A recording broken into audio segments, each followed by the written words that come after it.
بسم اللہ الرحمن الرحیم اعوذ باللہ من الشیطان الرجیم بسم اللہ الرحمن الرحیم اللہم صلی علی محمد وآل محمد۔ مومنین کرام، کچھ سوالات پوچھے جاتے ہیں، ان سے پھر ہم چھوٹے سے کلپ بنا لیتے ہیں تاکہ مسئلہ ہر گھر تک پہنچ جائے۔ یہ سوال بھی پوچھا جاتا ہے، کیا لڑکیاں آرمی جوائن کر سکتی ہیں یا پولیس میں یا کسی سیکیورٹی ادارے میں کام کر سکتی ہیں؟ اس ویڈیو کو لائک کریں، ہمارے چینل کو سبسکرائب کریں اور بیل آئیکن ضرور پریس کریں ہماری نیو ویڈیو سب سے پہلے دیکھنے کے لیے۔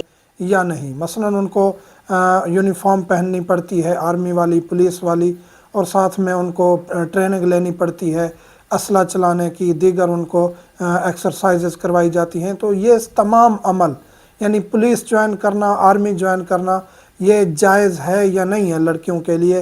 تو شریعت جو حکم دیتی ہے اس میں کوئی قید نہیں ہے خواتین کے لیے کہ گھر میں رہیں۔ گھر میں رہنا ان کے لیے واجب نہیں ہے۔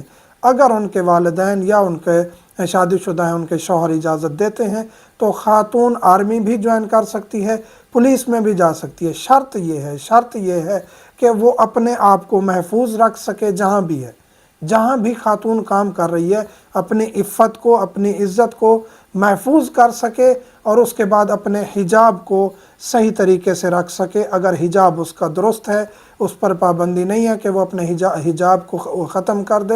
اگر کہیں حجاب ختم کرنا پڑتا ہے، حجاب میں جو ہے وہ نرمی لانی پڑتی ہے جاب کے لیے، تو ایسا کرنا جائز نہیں ہے۔ آپ حجاب مکمل کر کے اپنے آپ کو محفوظ رکھ کے نامحرم سے محفوظ، باقی نامحرم وہاں کام کر رہے ہیں، نامحرم سے بات چیت کرنی پڑتی ہے، اس میں کوئی حرج نہیں ہے۔ لیکن خود کو اگر عورت محفوظ سمجھتی ہے تو وہ جاب کر سکتی ہے، جاب کے لیے بھی جا سکتی ہے، آرمی اور پولیس کو بھی جوائن کر سکتی ہے، اس میں کوئی حرج نہیں ہے۔ اور ان کے جتنے بھی شعبے ہیں، آرمی کے اس کے اندر شعبے ہیں، پولیس کے اس کے اندر شعبے ہیں، ہم ان تمام کی بات کر رہے ہیں۔ تو ایسا کام عورت کے لیے حرام نہیں ہے۔ شرائط وہی ہیں جن کا ہم ذکر کر چکے ہیں۔ مومنین سے ملتمس ہوں، دعاؤں میں یاد رکھا کریں۔ والحمدللہ رب العالمین۔